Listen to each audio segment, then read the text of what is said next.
ദൈവനാമത്തിൽ എന്താണ് ഹസ്കർ ഇവർക്ക് സത്യപ്രതിജ്ഞ എന്നതിന് മടി എന്താണ്?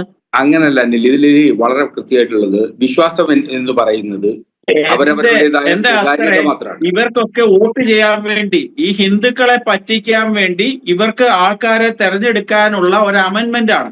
ഞാൻ ചോദിച്ചോട്ടെ, 1950കളിൽ ഉണ്ടാക്കിയ ദേവസ്വം നിയമം എന്തുകൊണ്ടാണ് ഈ മോഷണത്തിന്റെ പഴുതുകൾ അടച്ചുകൊണ്ട് നാളിതുവരെ അമെന്റ്മെന്റ് ചെയ്യാതിരുന്നത്? നിങ്ങൾക്ക് എന്താ സാധിക്കാതിരുന്നത്? ഇന്നും ആ ദേവസ്വം ആക്ടിനകത്ത് പറയുന്നത് ട്രാവൻകൂർ പീനൽ കോഡ് എന്നാണ് വാക്കുവത്. എന്നേ ട്രാവൻകൂർ ഇല്ലാതായി. നിങ്ങൾക്ക് നാണമില്ലല്ലോ ഇപ്രകാരം. താങ്കളെയല്ല ഞാൻ പറയുന്നത്, ഇടതുപക്ഷത്തിനും വലതു മുന്നണിക്കും കേരള നിയമസഭയിൽ ചില കാര്യങ്ങൾക്ക് ഐക്യമുണ്ട്. എന്തിനാ ഐക്യം? മദനിയെ മോചിപ്പിക്കണം, ഗാസയുടെ കാര്യത്തില്, അല്ലെങ്കിൽ ശമ്പളം കൂട്ടണം, ഈ കാര്യങ്ങളിലൊക്കെ ഐകകണ്ഠേന പ്രമേയം പാസ്സാക്കുന്ന നിങ്ങൾക്ക് നാണമുണ്ടോ ഇങ്ങനെ പറയാന്? ഈ ദേവസ്വം നിയമം പൊളിച്ചെഴുതാത്തതിന്റെ കാരണം ഈ പഴുതുകൾ കിടന്നാൽ മാത്രമേ രാഷ്ട്രീയ തൊഴിലാളികളായിട്ടുള്ള ദേവസ്വം ബോർഡ് അംഗങ്ങൾക്ക് കക്കാനും മോഷ്ടിക്കാനും സാധിക്കുകയുള്ളൂ എന്ന് മനസ്സിലാക്കി തന്നെയാണ്. അത് തന്നെയാണ് ഇതിന്റെ ഉദ്ദേശ ലക്ഷ്യം. താങ്കൾ വെറുതെ പറഞ്ഞുകൊണ്ടിരിക്കുകയാണ്. താങ്കളുടെ സംഭാഷണത്തിൽ താങ്കൾ എപ്പോഴും പറഞ്ഞൊരു കാര്യമുണ്ട്, സുപ്രീം കോടതിയുടെ യുവതീ പ്രവേശനവുമായി ബന്ധപ്പെട്ട് ഭരണഘടനയുടെ ആർട്ടിക്കിൾ 14 എന്നൊക്കെ താങ്കൾ താങ്ങുന്നു. ഇത് ഹിന്ദുവിന് മാത്രമേ ബാധകമാകുന്നുള്ളൂ. ഈ നവോത്ഥാന മതിൽ സൃഷ്ടിക്കാൻ പോയി ശരീരം മുഴുവൻ മൂടി തട്ടമിട്ട് നടന്നിരുന്ന മുസ്ലിം പെൺകുട്ടികൾക്ക് ആരാധനാ സ്വാതന്ത്ര്യം വേണ്ടായോ ഹസ്കറെ? സുപ്രീം കോടതി പറഞ്ഞല്ലോ, കേരളത്തിലെ സഭാ തർക്കത്തിൽ അടിപിടി കൂടുന്ന പള്ളികളെ മോചിപ്പിക്കണമെന്ന് പറഞ്ഞല്ലോ. അവർക്ക് വേണ്ട ഈ ആർട്ടിക്കിൾ 14. ഈ ഹിന്ദുവിന്റെ മണ്ടയ്ക്കോട്ട് മാത്രം മതേതരത്വം പറയുകയും ആർട്ടിക്കിൾ 14 പറയുകയും ചെയ്യുന്ന നിങ്ങളുടെ കൂട്ടുള്ള ഇടതുപക്ഷത്തിലെ ഈ ബുദ്ധിജീവികൾ എന്ന് പറയുന്ന നിരീക്ഷകരാണ് ഈ കേരളത്തിലെ ഏറ്റവും അപകടകാരികൾ.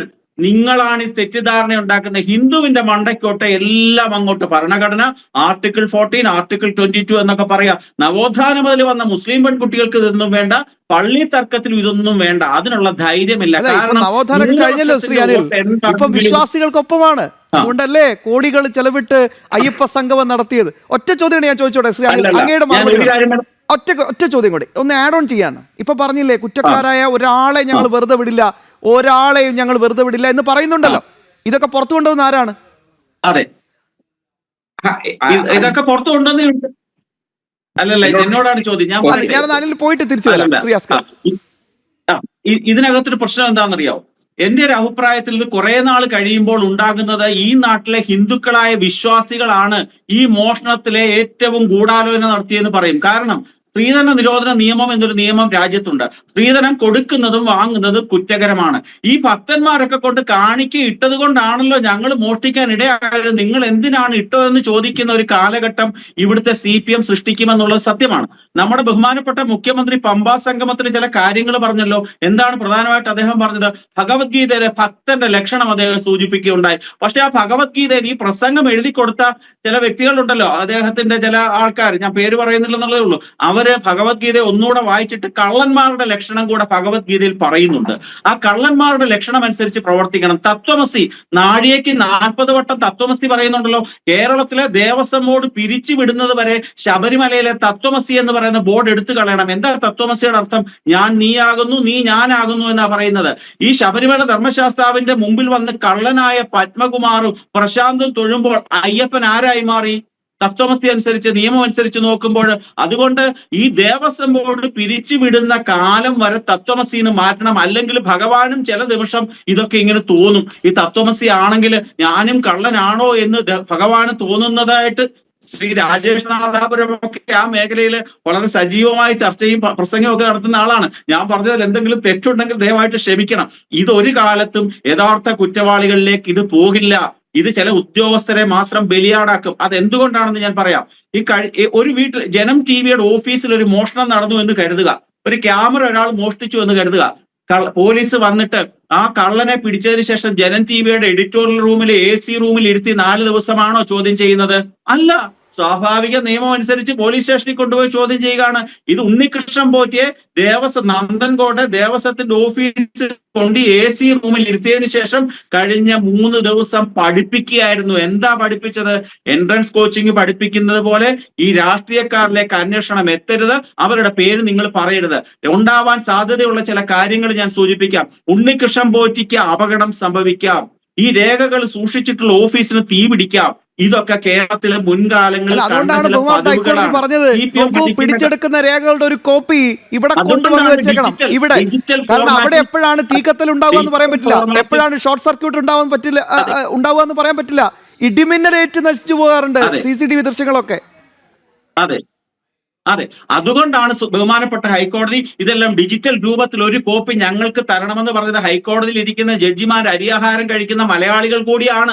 അവര് നിയമപണ്ഡിതരാണെങ്കിലും ഈ പത്രവാർത്തകളും കേരള രാഷ്ട്രീയവും ഒക്കെ സജീവമായി കാണുകയും ചിന്തിക്കുകയും ചെയ്യുന്ന ജുഡീഷ്യൽ ഓഫീസർമാർക്ക് അറിയാം CPM ഏതറ്റം വരെയും ഏത് അധാർമികമായ പ്രവൃത്തിയും ചെയ്യുമെന്നുള്ള കാര്യം 100% ഉറപ്പാണ്.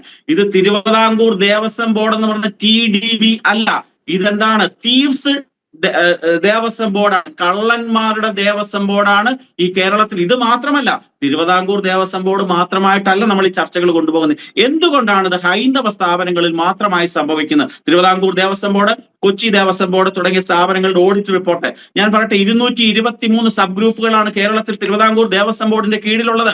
35 പേരാണ് ഓഡിറ്റ് ഡിപ്പാർട്ട്മെന്റിലുള്ളത്. ഈ 35 ജീവനക്കാർ 1350ഓളം വരുന്ന ദേവസ്വം ബോർഡിന്റെ സ്ഥാപനങ്ങള്, സ്കൂളുകള്, കോളേജുകള് 5 വർഷത്തിൽ ഒരിക്കൽ പോലും ഓഡിറ്റ് ചെയ്യില്ല. അതാണ് ഞാൻ പറഞ്ഞത്.